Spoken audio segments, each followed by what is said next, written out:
Look, I get everybody involved in this.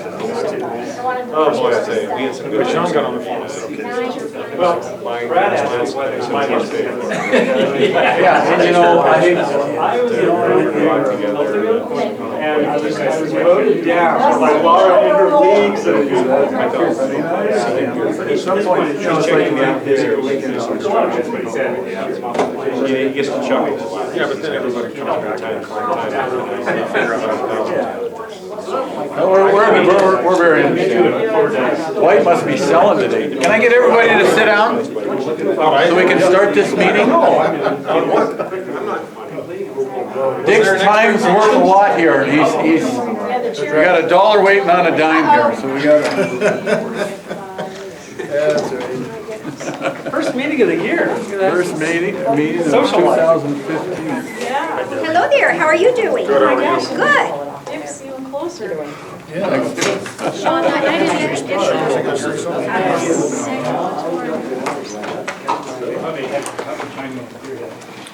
I'd like to call this meeting to order. With a quorum of the board present, I call the meeting to order. You know, I'm still wondering about the timing of this, because why even have a roll call until you bring everybody on board? So do we swear in there We've always done it this way, where you have to call it to order and then have and a do roll your roll call? call before you can do any business. Okay. I like that reason, it's, we've always done it. We've always- That really justifies it, right? It makes it feel warm and fuzzy, doesn't it? What about the part after that? Okay, so roll call, Mr. Rooney. Here. Mr. Hoven is not here, please make note. And I should say Commissioner instead of Mr. and Mrs. because then I get Commissioner Goodsa, Here. Commissioner Swenson, Here. Commissioner Evans, Here. Commissioner Talcott's here. So, would you all stand for the Pledge of Allegiance? I pledge allegiance to the flag of the United States of America and to the republic for which it stands, one nation, under God, indivisible, with liberty and justice for all. So now, as it's that time of year, we have a new commissioner on board, and so we will have him sworn in. Is that right? Yes. And it's Michael Buck, welcome. Mike, I guess we go by? Yes. Glad to have you here. And so would you please read your oath of office? Sure. I may have to cheat slightly. I, Michael A. Buck, do solemnly swear and affirm that I will support, protect, and defend the Constitution of the United States and the Constitution of the State of Montana, and that I will discharge the duties of my office of Commissioner in and for the Great Falls International Airport Authority of Great Falls, Montana, with fidelity. Thank you. You're welcome. Okay. It's official.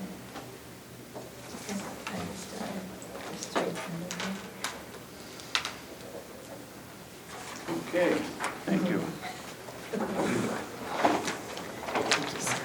Whoop, free pen.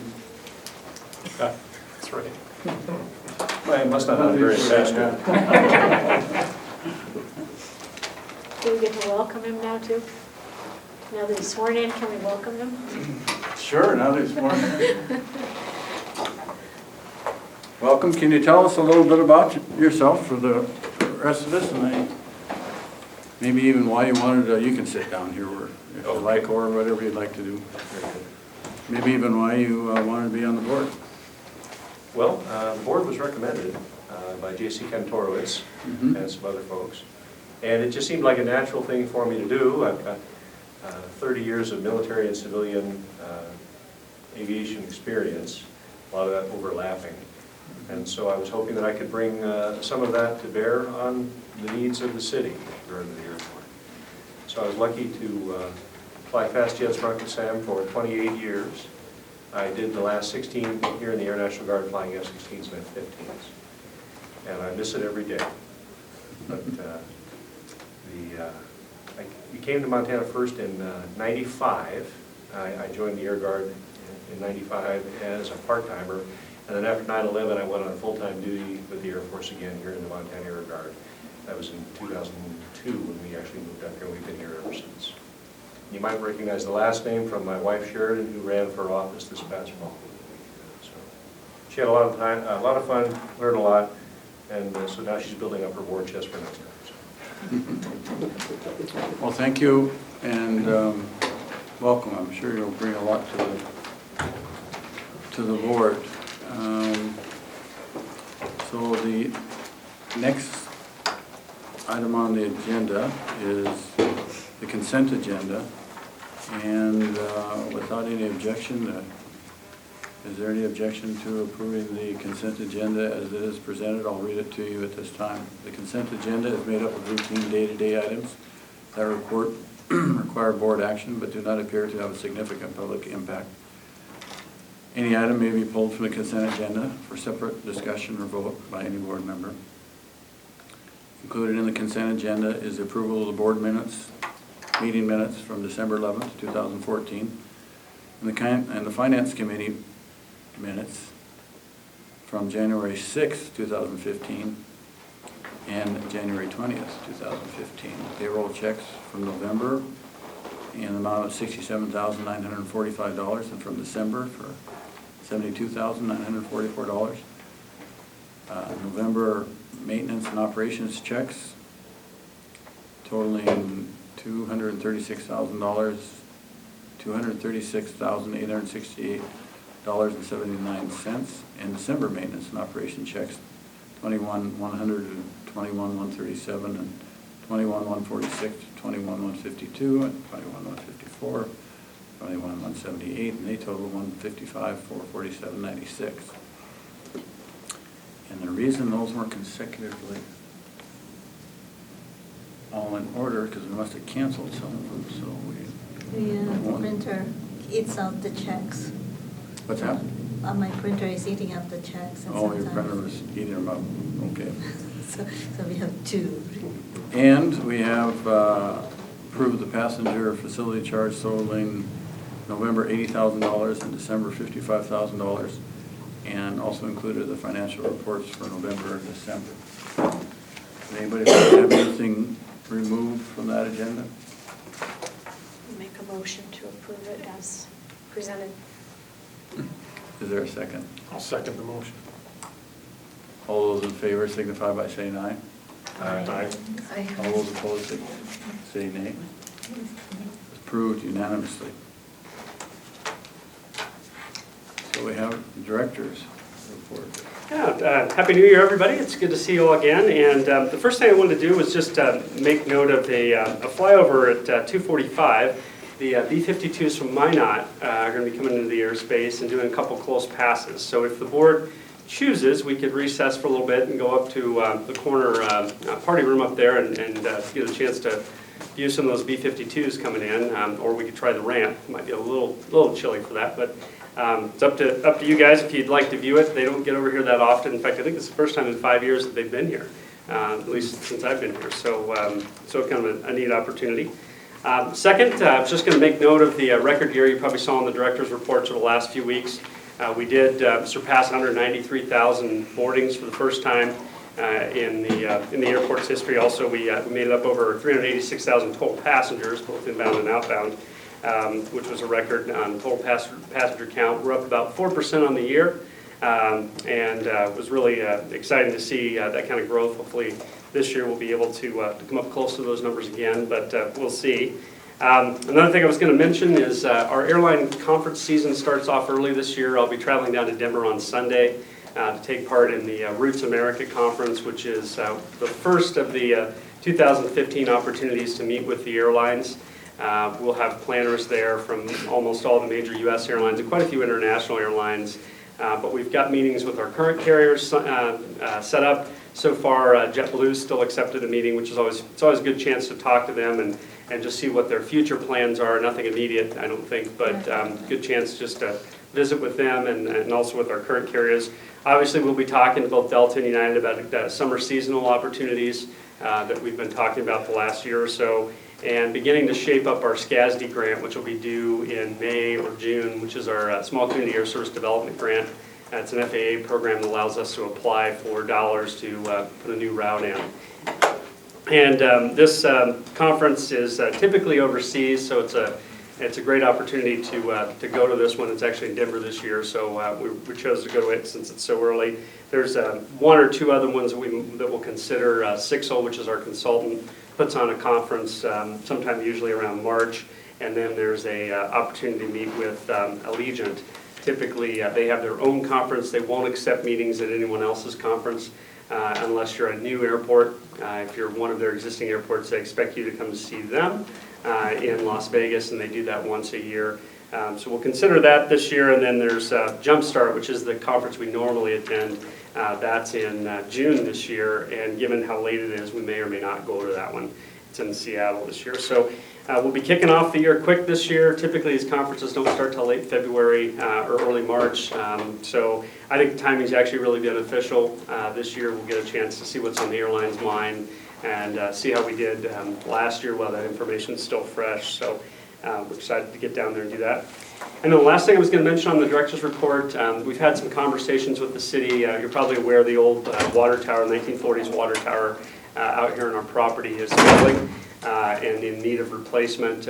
They had proposed a site next to their the old FAA regional center over there, which is now the new 911 center. That solicited some objections from the tower. It does complicate the approach to 1634 a little bit. Not as much, I think it's a very minor impact on our minimums, only I think a little less than 100 feet. But the biggest impact is it gives them a big blind spot right on the approach end over there, which isn't good at all. And so we objected in concert with the FAA. We had objected to a similar plan a few years ago for wind turbines that the MANG was interested in. We felt that given it was similar in height and impact, we had to object to this one too.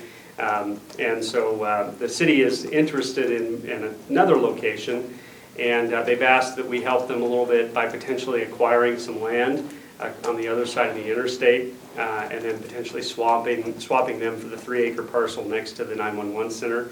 I think it would be in our best interest to own that parcel. We are interested in developing our parcel next to it. This would give it some additional acreage there.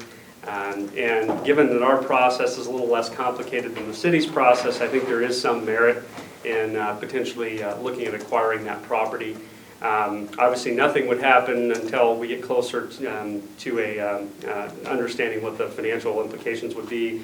Our acquisition would be based on appraisals. Our swap with the city would be based on appraisals. But unless the board objects, I'd probably start some discussions with that landowner in preparation for potential acquisition of a site across the interstate for that water tower. So I just wanted to bring that to light. Obviously, we want to not publicize it too much until we can come up with a basis for what we might pay for a parcel over there and then compare that to the opportunity over here. But the board would get to approve all that. But I do think there's some benefit in us entering into that level of discussion with the landowner. Yeah, that's a trap door. That gets me every time. It was rude of me to step out. No. Don't let me back in. Apologies. And that's all I have on the director's report. That's all? Not That's much it. going on at the Well, airport? everything else is on the working session, so I thought we've got a long one coming in. Okay, the next item on the agenda, it's that time of year where we have to have an election of officers. And so at this point, we have to determine a new chair and vice chair. Are there any nominations for the chairman at this point? Could I just interject for one moment here? Sure. Because it's kind of awkward, it's out of order now because we're actually going to talk about the bylaws and things in the work session. But it may not have been on top of everyone's mind that we were actually having elections today. There was some discussion, which we'll probably have later, about 1-year versus 2-year terms. And in the meeting itself, when we sat down to review the bylaws, we talked about the timing not being auspicious necessarily with seating new commissioners at the first meeting, that we were unable to come up with any way to remedy that situation. So it is presently the way it is, unless the board elects to change the bylaws, which there's of course a procedure for that in the bylaws, but it is one-year terms every year in January. So we were just talking for a few minutes before the meeting, and I thought maybe we needed a little clarification. So it remains the 1 year, although it would be a consideration for, Well, actually, I had to go back and check too. For a minute, I thought I was, thought I was confused on that, because many other organizations do have them 2-year terms, or 2-year I can't think of the right word, I don't know, reaffirmed annually or something. I know ours are indeed 1 year. be a good time to start that next year. Well, it would be a moot point for this year. Definitely a moot point. Because I think I agree with you. I mean, it takes a while to catch on, and there's a big learning curve, and 2 years makes sense. But at any rate, I was prepared to open the nominations with renominating Brad with kind of that thought in mind to serve as chair once again, so that's my motion. Is there a second at this time? I'll second that. Are there any other nominations for chair at this time? Are all those in favor of the motion signify by saying aye. Aye. Aye. All those opposed, nay. I'm sorry, excuse me. Person. It's passed unanimously. Okay. So now I would like to turn that over. Well, she can't do it, so I guess, I was thinking that I had to turn it over, but I guess I can do both here. You can nominate the vice Yeah, you chair. can. Yeah, I can nominate the vice chair. Well, she's. So at this time, we. We vote on it quickly while she's gone. Yeah, well, she's got to reconsider.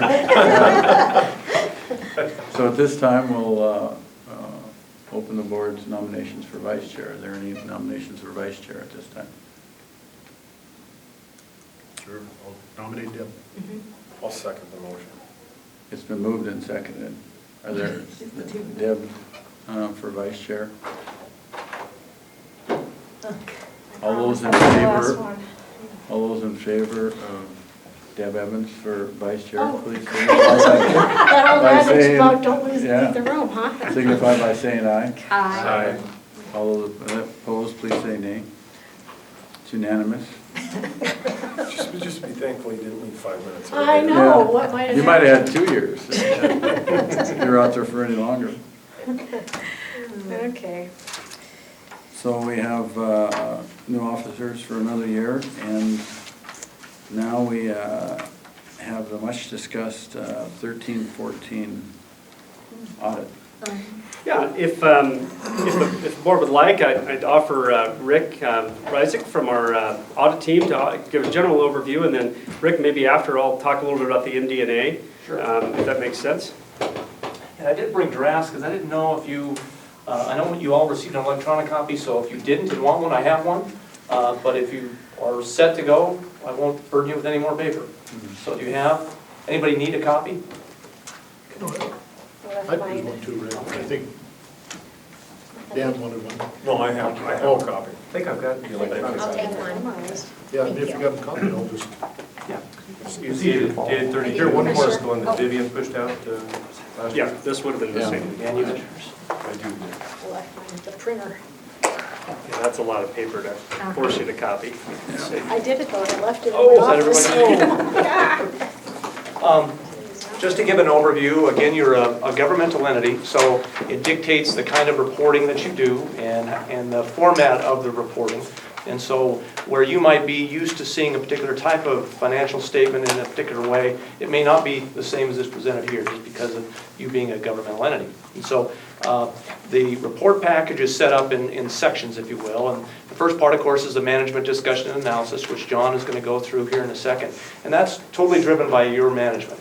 That's not auditor scripted or scribed at all. It's management coming up with the narrative descriptions of what happened with the entity over the year. So if a reader doesn't have a good feel for the numbers, the management discussion and analysis will fill in those blanks. We'll tell the reader what happened with the airport. Now, there may be some things that you might have wanted management to put in the management discussion analysis and query John and Maria, how come we don't have this in there? Well, they're kind of constrained on what they can put in the management discussion and analysis. So it is a management-driven document or section, but they're still, because of reporting standards, they're still limited in what they can talk about. So there may not be some forward discussion items which you routinely talk about in a board meeting that you'd like to see in such a document, but they can't really say that. It only has to, there's certain rules that they have to go by because of reporting standards that would prohibit them from putting that type of thing in the audit report. If that's something you ever want to do in the future, there is a provision that you could add, a letter of transmittal, which a lot of local governments do as a preamble to the report document, because it lets them expound on many different things that they can't in a management discussion analysis. Okay, so that's part of the audit report package. Then you have your financial statements, your footnotes, your supplemental schedules, which would be a budget to actual comparison of your operating account, and then all your various cost center statements or schedules in the back. And then, of course, the single audit section in the very back, which talks about internal control and compliance areas, and I'll talk about that here in a second. So just to touch on highlights, I know we went through this in detail with the Finance Committee, so I don't intend to do that other than to respond to questions, but I just wanted to touch on certain aspects of what's in the report for those of you who haven't had a chance to go through that, and hopefully prompt either some thought or some questions you might have. Of course, the most important thing I think for you is the auditor's report, which is at the very beginning, and it's an unmodified or clean audit opinion, and that's of course what you want. That just tells the reader that the financial information that follows can be relied upon, that it is a testament to your record-keeping system, that you have a system of checks and balances in place to make sure that your financial statements are reported accurately and so on. So that's a good thing. So it's an unmodified, clean audit opinion. Then you have your management discussion analysis after that. Then your financial statements. And your first financial statement, which would be on pages 19 and 20, is your statement of net position, which is like your balance sheet. So if you're used to seeing that in your own businesses as a balance sheet, statement of net position, that's what that is for you as a local government. The one thing on your balance sheet that I just highlight that's new is the category of restricted cash. And if you look on there, there's it's not a new category, but it jumped quite a bit when you compare it to fiscal year 13, and that's because of the snow removal equipment building funds that you have, which are restricted for that purpose. So there was a lot of those proceeds that came in during fiscal year 14 that, when added to your passenger facility charge monies, makes up that restricted cash total. So that's what's new or different in fiscal year 14. Then when you look on the liability side, which would be the next page, it would be page 20 of your balance sheet. I'll just highlight again that section right after the liabilities called deferred inflow of resources. And again, that's a reporting anomaly, if you will, that's geared towards local governments. And that was an accounting standard that the airport implemented last year to help report the agreement that you have with Republic Parking. And there's a footnote disclosure that describes that more fully, but it has to be separated out from liabilities and shown as that particular line item, deferred inflow of resources. It makes sense when you think about what it is, but it's just so abnormal to whatever you might be used to seeing in a regular balance sheet of a for-profit entity or even a not-for-profit entity, that it is a strange animal. But it is what it is, and there's a footnote disclosure which describes that. The next pages would be your income statement, if you will. It's your statement of revenues, expenses, and changes in net position. And that is your income statement. And we did have a format change this year compared to last year, primarily with the depreciation issue. And I know that's not new to you. I know you've been talking to Dwight, that you've talked about it in past meetings, and we'll talk about it a little bit more. But what we've done is try to separate out the depreciation on those assets that were purchased with federal dollars and separate those out from your other depreciation to give you a better measurement of what your income or loss from operations is. And frankly, I like the presentation that it ended up being, because it does highlight, I think, it takes out the capital contributions or the grants that you get, and then it also takes out the depreciation on those assets that those grants would have purchased to kind of match those, and then come down to, prior to those two line items being added, come down to what a loss or gain from operations would have been. And so I think it gives you a good picture of I think, what you've done with what you can control. And so I like that format. And also at the very bottom of the page, on the fiscal year 13 column, of course, we have the prior period adjustment, which I'll talk about here in a second when we deal with the footnotes. But that would be the changes in fiscal year 14 compared to 13. Okay. On your footnotes, I'd just like to point you to page 25, because again, we talk about the new accounting pronouncements. Again, the airport implemented GASB, or Government Accounting Standards Board Statement 63 last year, which of course drove the deferred inflow of resource line item, as we've just discussed. This year, it implemented GASB Statement 65, which basically directed that if you had any bond issuance costs that are carried over, that those should be written off. And prior to this year, those were to be amortized over the life of the bonds. If you had any costs for counsel and those type of things that were incurred because of incurrence of debt, that those had to be capitalized and then amortized over the life of the bonds. Well, starting this year, fiscal year 14, they were directed to be written off. And so the airport implemented that standard. And then the next paragraph right below that talks about future pronouncements. And this is a big one. We talked about it a little bit last year. I want to reemphasize it again, the standard dealing with pensions. And every local government across the country is going to be dealing with that next year in recording, particularly if they have a defined benefit plan, which those of your employees who participate in the public employees retirement system are participants in the defined benefit plan. Your share of PERS, as an example, will have to be recorded as a liability on your balance sheet. Every local government's going to be, well, every government, not just local government, state government and the feds too, will all have to record any kind of unfunded portion of that liability, which is going to be large for every local government. And so I gave a presentation to an entity yesterday that has about 3 different pensions groups that they deal with, and they'll all fall under that standard.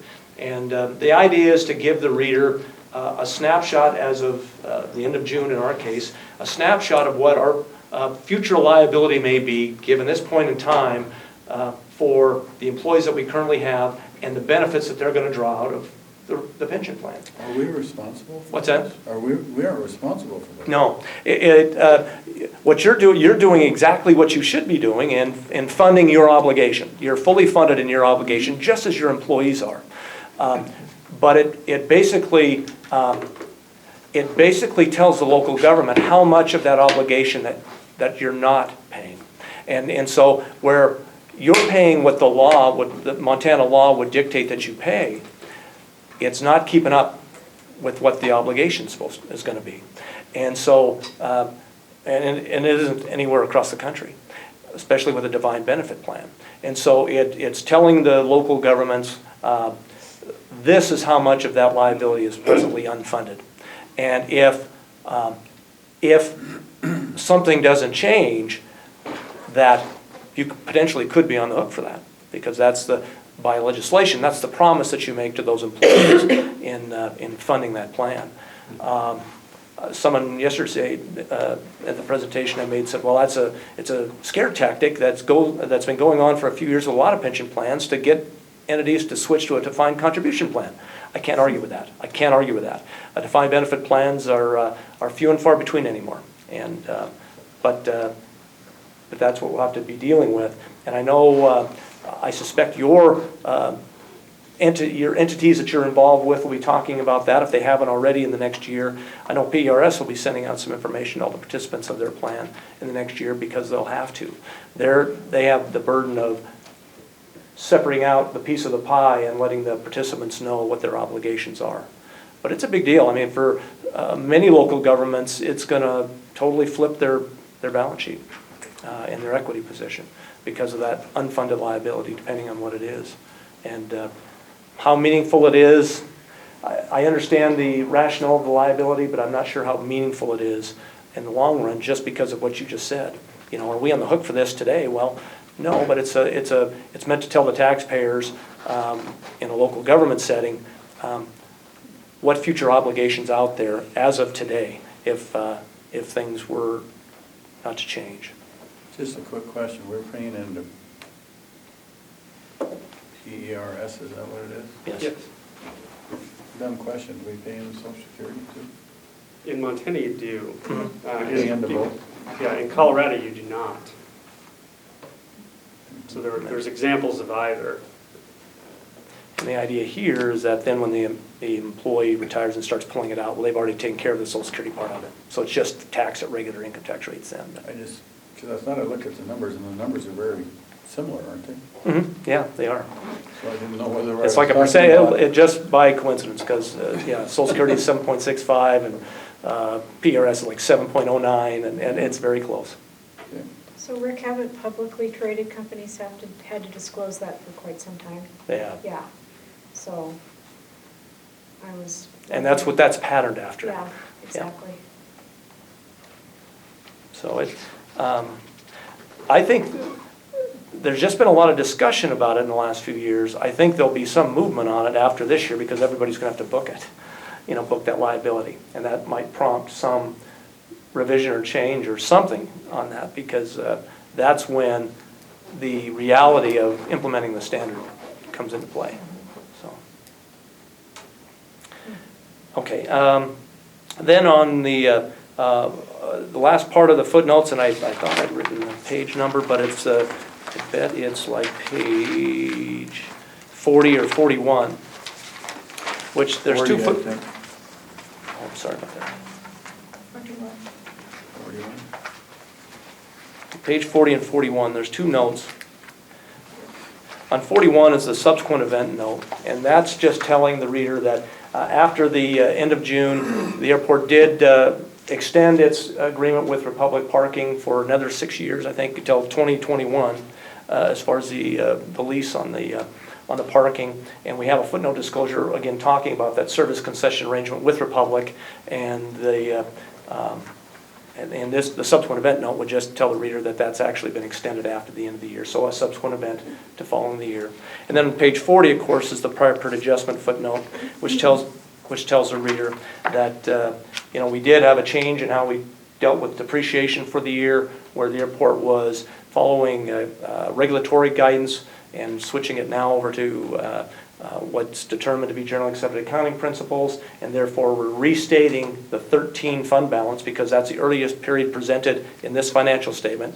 So instead of reflecting all the change in 14, we reflected in 13, and that tells the reader the effects of that. So that would be a new note, obviously, compared to last year as well. Then on the very back, the single audit section starting on page 63, and you got 3 different reports there, all saying something very similar, but dealing with different aspects of it. Each of them, there's 3 reports, each of them deal with an internal control and compliance aspect. The internal control is your system of checks and balances that are in place. And the first one, the first report deals with how your system of checks and balances are effective in how you operate as an airport, just as a local government entity as an airport. Then the next, and the compliance with laws and regulations that deal with your operation as an airport. Then the next one deals with internal control and compliance over how you deal with your spending of your federal financial assistance programs. And you get quite a bit of federal financial assistance monies throughout the year in your airport improvement programs. Then the last one deals with, same type of thing, internal control and compliance with laws and regulations dealing with how you handle your passenger facility charge monies. So all 3 very similar, albeit all very different in what the focus of them is, and yet all of them with the same result. Really no findings, reportable findings to talk about from an internal control standpoint or a compliance standpoint, which is good. So, and then the last one, I always want to point this out whenever I present to any local government, and I'll do it to you, and I wish I'm sorry I don't have the page number, but it really is page 69, and that's the schedule of expenditures of federal awards. And it's a broad schedule presenting much more information really than required, but it's one that gives a lot of good information on how you spent your airport improvement program monies, how much you had coming over with programs that were in play at the beginning of the year, the money that you received and then the money you spent. And I always want to highlight the actual federal expenditures that you spend during the year.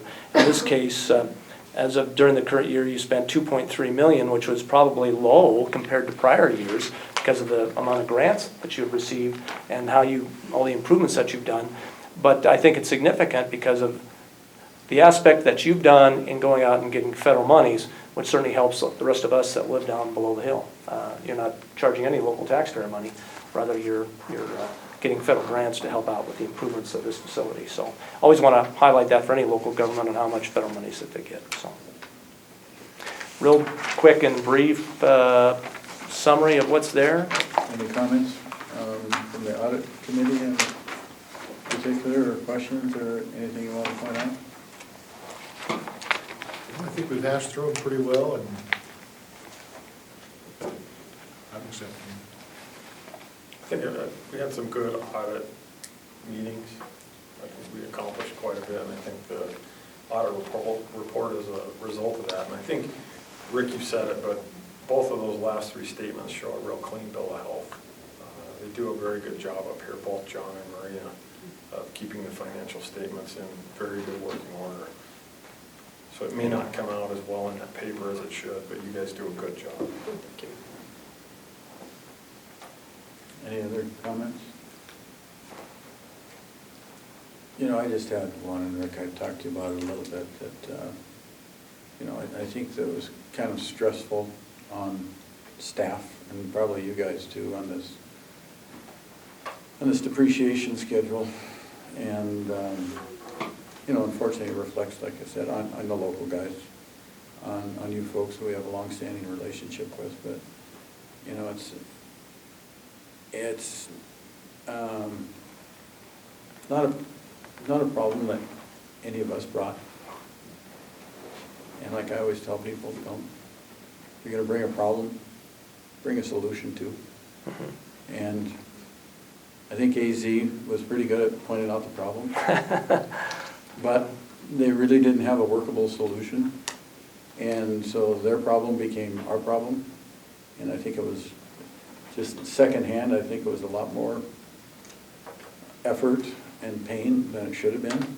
And, you know, if you could just take that back to them as, you know, if we cause a problem, you know, we'll stand behind it, and, you know, we'll deal with it. But if it's not our problem, and I don't think this one was, you know, in the end, we didn't do anything wrong. It was just a difference of opinion, but it had been approved by our auditors for a long time. And we have a new group come into town, and, you know, there's a new sheriff in town, and so when the new sheriff looks at it a different way, then come with a solution. Sure. And I think that would be much more appreciated, because, you know, we've killed a lot of paper and a lot of time, and I don't think it really had to be that hard, because we came up with the right solution. It just took us a long time to get there, I think. And I didn't even have to spend the time that the staff did or board members did in hashing this out, but it seemed like there was a simpler way to do it along the way. But we appreciate what, Point taken. Appreciate everything you guys have done. Just let the locals train the big boys on how things should be done, and we'll all be better off. I'll tell them that. So. Any other questions or comments? Just that I do appreciate being able to go back and forth on the issue, and communication was good. I mean, there was a lot of it, but it was good. Good. No, I think so. Should I jump into the MD&A? I think we need an action on the. Oh, the management discussion? We need to accept this audit? We need to accept this audit first? If you like. I was going to go through the MD&A before. But it's up to the board. If you prefer I skip the MD&A, we can do that too. What do you guys think? Is that a part of the audit? It's not fair for me, because I was part of the audit committee, so I've gone through the MD&A, but you I'll guys just have give you a few highlights if you like. Okay, just give us. Yeah, sure. So looking at the management discussion on page 7 is kind of the start of it, and a couple things I'd point out. As Rick said, this is our opportunity to kind of review the results and give a little bit of color to the numbers that you see. And right off the bat on table 2 there, you can see we had a record year for operating revenue. Our operating revenues grew by about 4%. Meanwhile, our operating expenses grew much less than 1%. And so we've continued to grow the margin there, which is what we've really set out to do the last few years. And excuse me, and the things we've talked about with the board, the initiatives we've put in place to try and grow that revenue and control expenses took hold again this year, and we're very excited about those results. On page 8 gives you a little bit more background on how the operating revenues grew this last year. If you look at that table 3 there, you can see food and gift and other concessions grew by about 19%. The food and gift portion of that grew by 35%, reflecting those new concessions we put in the secure area, the new Rockies Cafe and the gift shop that's back there behind security. And so remember that we only opened those new facilities at the beginning of November last year. So given that our fiscal year is July 1, we had most of a year, but not quite a full year of operations back there. So we anticipate those revenues will continue to grow for the current fiscal year as we round out that one. And the other thing I'd note too, you can see the 13.7% increase in airline space rentals. The majority of that increase is the amortization of the terminal project. The airlines are repaying us for our investment in the terminal over a number of years, and you can see that increase there. It was a lot of recovery of costs associated with the terminal project. I think they're in the 8th year already of a 10-year payout, or I'm sorry, the 3rd year of a 10-year payout. So we've got just about 7 years left to completely amortize that project. And the other thing I would note on here is notice the parking growth is much less in this chart than the rental car growth, and that's a direct relationship to the amount of success we've had in attracting tourism to the region. Over the last 3 years, our rental car traffic has grown substantially. Our parking's done fairly well, but our rental car traffic has really been on a tear, and that's reflecting the success in bringing tourists to the area over the summer months, and so we'll hope to continue that. Then turning all the way back to the 14th page there, page 14, that's a summary of our cash flow activities, and the only thing I'd point out in there is that we had, again, from a cash flow perspective, a very successful year, increasing the amount of cash flow into the organization substantially over last year. And so I just color these results by saying, again, as we strive to increase those operating revenues and we continue to try to control those costs, we're seeing that strategy take hold, and it's reflected here in this MD&A. If you read through the narrative, we kind of point out some of the more micro reasons for those increases. But I think everyone that reads this report will see here that we continue to grow the revenue side and control those expenses, which is exactly what we've set out to do the last 4 or 5 years. So another successful year, I think, in terms of our operations, and I think we have a good report here to show us the results.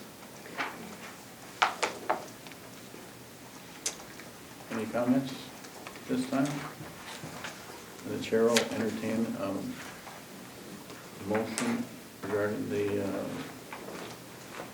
audit as it was presented. I move that we accept the audit that was presented to us here.